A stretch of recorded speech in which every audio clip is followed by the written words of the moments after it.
Hi, my name is Mark Graban. It's really about reducing waste for the staff, reducing waiting, reducing harm. We bust those trade-offs, everybody wins. That's really what Lean is about. Somebody in Toronto once said, "Hey, are you Mark Graban?" And I'm like, internationally recognized. We stopped wasting people's time. What would they do with it? They get to use that time to be at the bedside with patients, providing better patient care. That's good for everybody involved. I also want to share some lessons I've learned the hard way. So I'm not standing up here and saying, I'm the world's best change agent. But I want to try to share some ideas that maybe get us all thinking about what we can do to be better change agents. We can continuously improve the way we help people continuously improve. There are lessons around the idea we can't make others change.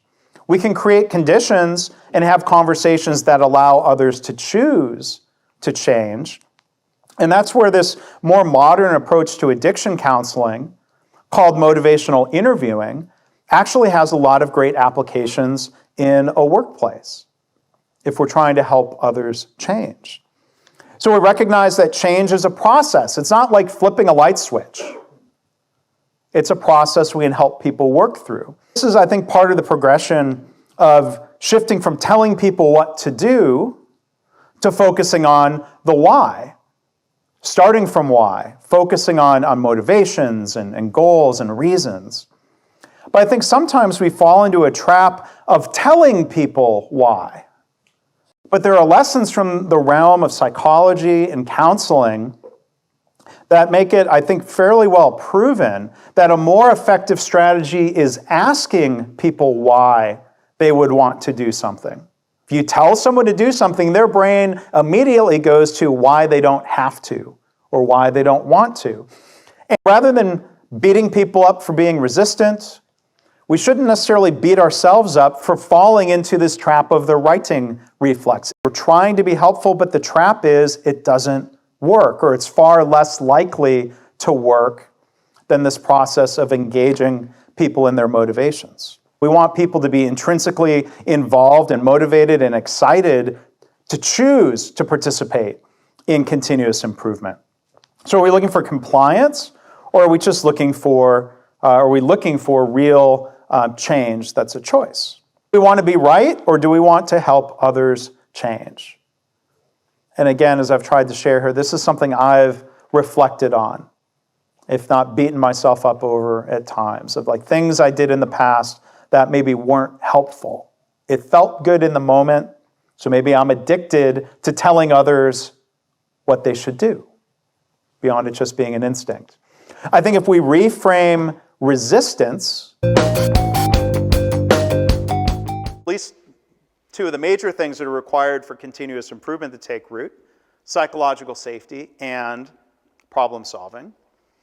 To get closer to that situation that Toyota describes, highly engaged people improving and innovating for better organizational performance.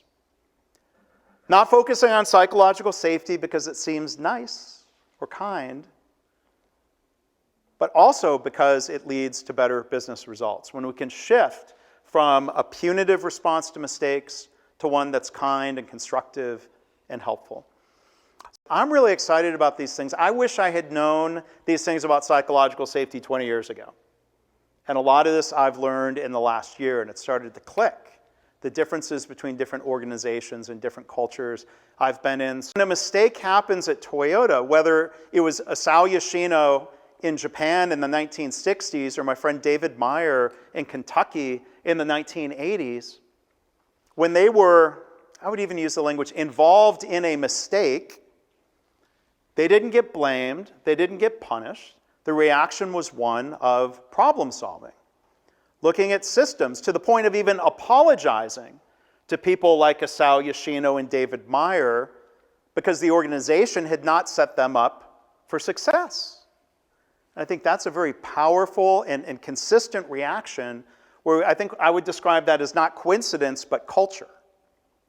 Decades apart, halfway around the world, a similar sort of reaction to a mistake, shifting from a punitive response to one that's constructive. And then when we do that, that creates psychological safety to speak up about mistakes that we can then problem solve, and we can be in a really virtuous cycle. There was a news story even just 12 years ago in the BBC.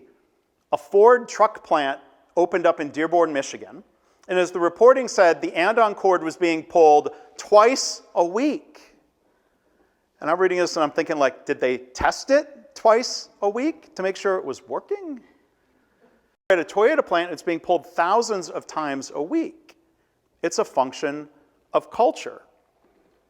So what's required for people to pull the andon cord or to speak up in the equivalent way in our workplace, even if we don't have the physical cord? It requires two things: psychological safety plus problem solving to address the fear factor and the futility factor together.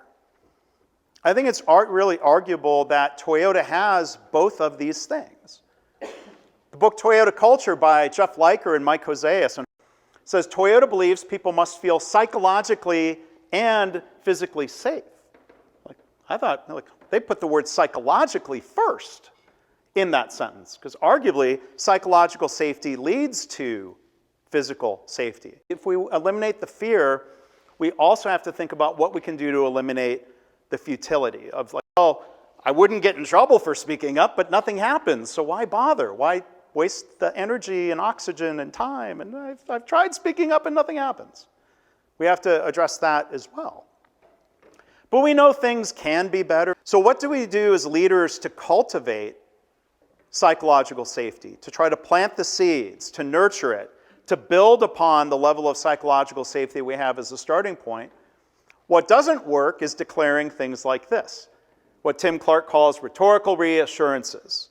You can't say, this is a safe space, you should now feel safe to speak up. I'm like, that just doesn't, that's helpful encouragement, but it takes more than that.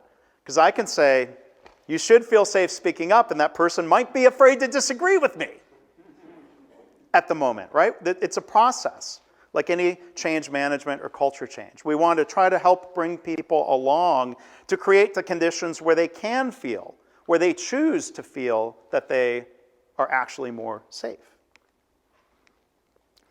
So what we can do, and a lot of this comes from Tim Clark and his research, and this is pretty universal. The two countermeasures, the two actions that leaders at different levels can do that will help strengthen people's feeling of psychological safety, and I'll share some examples of this, is first off modeling vulnerable acts, leading by example. And then when people feel safe enough to follow your lead as a leader, rewarding people when they follow your lead. Thank you.